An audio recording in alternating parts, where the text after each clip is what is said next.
5 minutos, una palabra. El devocional de la Iglesia Senda de Gracia. Hermanos, muy buenos días. Como siempre es un gusto saludarlos a través de este medio. Yo soy Bene Valdivia. En el último devocional que me tocó participar, compartí con ustedes una porción de la Biblia muy conocida, que son los versículos del 6 al 8 del libro de Miqueas, capítulo 6.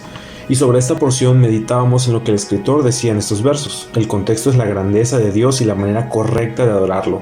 Y el autor empieza diciendo, ¿cómo podré acercarme al Señor y postrarme ante el Dios Altísimo? Y sobre este tema el autor expone 3 maneras correctas de adorar. 1. Hacer justicia. 2. Amar misericordia. Y 3. Humillarte ante tu Dios. Y veíamos cómo estas 3 cosas son las más valiosas que cualquier ofrenda humana, ya sean recursos, pueden ser económicos o de servicio. Y para ejemplificarlo, el autor decía que el Señor no se complace ni con 10,000 arroyos de aceite. Y recordemos que el aceite era muy valorado y usado en las ceremonias de adoración en ese tiempo. Y con esto nos deja el autor bien claro que nada de lo que nosotros podamos dar de nuestros propios recursos será suficiente para agradar al Dios Altísimo. Pero bueno, ahí no se queda la cosa.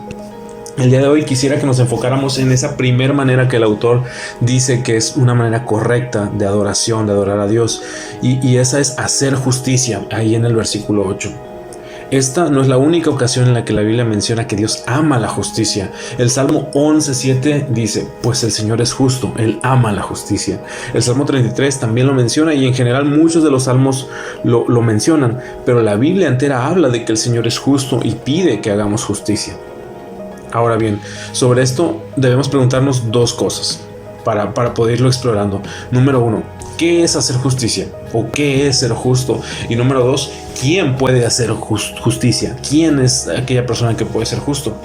Y bueno, sobre la primera pregunta, hay otras versiones de la Biblia que traducen este versículo de hacer justicia como que hagas lo que es correcto. Entendamos esto. Una persona justa, una persona que hace justicia es aquella que siempre hace lo correcto. No puedes ser justo si haces un poco de bien y un poco de mal. ¿Tiene sentido? Hemos escuchado aquí en Senda, los pastores usan mucho esta figura, ¿no? Esta imagen de que un juez que dictamina de forma correcta 5 casos, pero en el 6º acepta un soborno, no puede ser justo. Por ningún lado donde lo veas puede llamarse alguien justo que hace un poco de bien o mucho bien y un poco de mal. Y la Biblia habla de esto. En Romanos 3:10 dice que no hay justo, ni siquiera uno. No hay quien entienda, no hay quien busque a Dios. Pero entonces, a ver, espérate. ¿Cómo es que Dios pide que hagamos justicia, que seamos justos, pero la misma Biblia dice que no hay personas justas? ¿Acaso Dios nos pide un imposible? ¿Es esto una contradicción? Bueno, déjame seguirte platicando esto y ahorita lo vamos a ver. La única manera de poder hacer justicia, la única manera bíblica de hacer justicia es teniendo al justo viviendo en ti y en mí. ¿Quién es el justo? Creo que sabes la respuesta, pero Romanos 3:22 dice, Dios nos hace justos a sus ojos cuando ponemos nuestra fe en Jesucristo. Y eso es verdad para todo el que cree, sea quien fuere. Eso lo dice la Biblia, Romanos 3:22. ¿Te das cuenta? Tú y yo no somos justos por nuestras acciones, por más que le intentemos, sino por dónde, o más bien, en quién depositamos nuestra fe. Romanos 4:5 dice, mas el que no trabaja, pero cree en aquel que justifica al impío, su fe se le cuenta por justicia. Y no se está refiriendo al trabajo físico, sino al que no se esfuerza por hacer y por hacer, sino que cree, sino que deposita su fe, no aquel que le echa ganas en tratar de ser bueno, sino en el que deposita su fe y su confianza en aquel que justifica al impío. ¿Quién es aquel que justifica al impío? Jesús, porque Él vino a morir por nosotros y con su muerte nosotros pudimos ser limpiados y ser presentados justos delante de Dios. Entonces, la manera correcta de adorar a Dios, la manera correcta de presentarse delante de Él es vivir una vida diaria agradable para Él, es por medio de Él. Y a lo mejor parece un poquito trabalenguas, pero Romanos 11:36 dice, porque de Él y por Él y para Él son todas las cosas.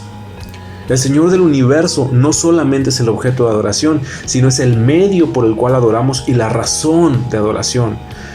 A la luz de esto, ¿cómo va la perspectiva de nuestra adoración diaria? Nada de lo que podamos hacer o de lo que tengamos o de lo que presumamos tener puede agradar a Dios. Nada por sí solo, ni el servicio, ni todo lo que puedas hacer.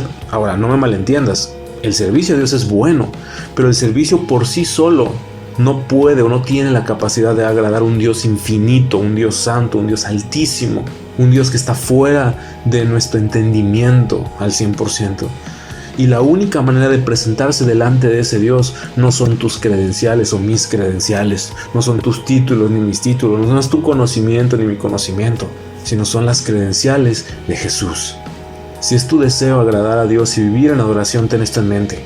Nuestra prioridad debe ser buscar al Señor todos los días y dejar que transforme nuestros corazones y con ello nuestros deseos y nuestras acciones, confiando en que su presencia me hace justo a mí y me hace adepto, me hace presentable delante del Señor. ¿No te da gusto pensar en que aún con todo lo que somos, con todos nuestros errores, con todo lo que muchas veces fallamos, aún podemos agradar a ese Dios? Ánimo, hermano. Dios te bendiga. 5 minutos. Una palabra.